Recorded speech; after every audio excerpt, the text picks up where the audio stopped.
Alright, so we're looking at our newly reformed Sanyo Premier, or it's not a Premier, it's a Zucine subwoofer. It's a 4-inch 12-watt woofer unit, and I have just refoamed it with a brand new foam sprout that I just got today. And I have the setup to center the speaker. This is called the 50 hertz centering technique. I think whoever started it, I think it was Speaker Freak 95. You play a 50 hertz tune through the speaker and see if there's any crackling noises.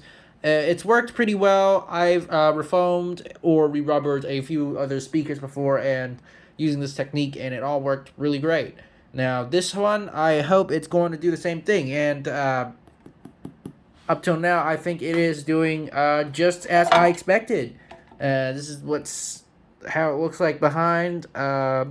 Look at that. It's got a big ass magnet. This thing has a huge magnet and says it's 12 watt and it's heavy. It's really heavy. It does not have a vented coil or a spider, which is, typical 90s design. But yeah, it's pretty clearly that this is actually a bass speaker. No, I'll put it. So the box itself is, I think it's a fourth order Butterworth. No, not a Butterworth. It's a crossover thing. Sorry, I am very tired right now, so I mix things up. The box, I think, is a fourth order bandpass enclosure. This is the other half of the enclosure, and it goes in like that, and this port comes out the front. This is like a bandpass enclosure.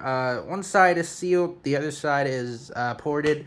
So I think that is a fourth order. If there's if there's a port in this side, that would be if there's a port in that side, that would be a sixth order.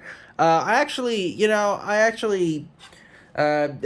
a shame that it did not include a port out from this side that goes to the other side of the, speaker in the front. But had they done that, it would have taken up way more space than it had already as of now. So they didn't do that, and it's reasonable. But yeah, there you have it. This is the subwoofer unit I've just repaired. Now, other repairs I've done to it is to clean it up a little bit. I didn't do much to the tape mechanism as it is already working as is, so I didn't really bother to do anything to it.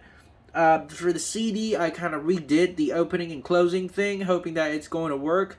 I don't know. I have a feeling that the motor is dead, but it works. Like, it makes a sound, but I have a feeling that the motor just does not have enough torque to drive the entire tray out and in, because I can feel that it requires quite a bit of torque.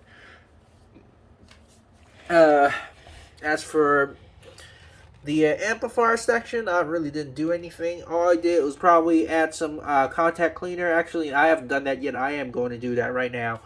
And, clean it up a bit, especially the LCD. That thing is dirty as fuck. Now, for the tuner, I actually managed to fix the tuner because, as I said, it's snapped. But this is probably not going to last long, so unless I find a replacement part, it's not going to work. Or it is going to work, but for only a very brief time. The indicator, the tuner itself is just fine. So, I managed to almost, except for the CD, which I'm not sure yet, fix everything on this boombox, which is, it's not really a lie. But now, I don't know. I guess I'm just going to put some WD-40 all over this and make it not have so many rusty contact points, so it won't be so jittery and shit. And another thing that actually surprised me is that the buttons actually function properly. They don't they don't activate other functions. When I press play, it doesn't actually stop. Things like that. A lot of stuff like that. A lot of old boom boxes does that. And also another fun thing about this box is it's actually bigger than I thought. I thought it is just at least 10 centimeters smaller than the curb top. But when I had the front plate next to the curb top, I realized that this thing's actually just as big. So, hey, nice. Another big boombox into our collection here. So, hey, stay tuned for that. I'm going to make a sound test after this glue dries up and shit. It's probably going to take, another 1 hour or so.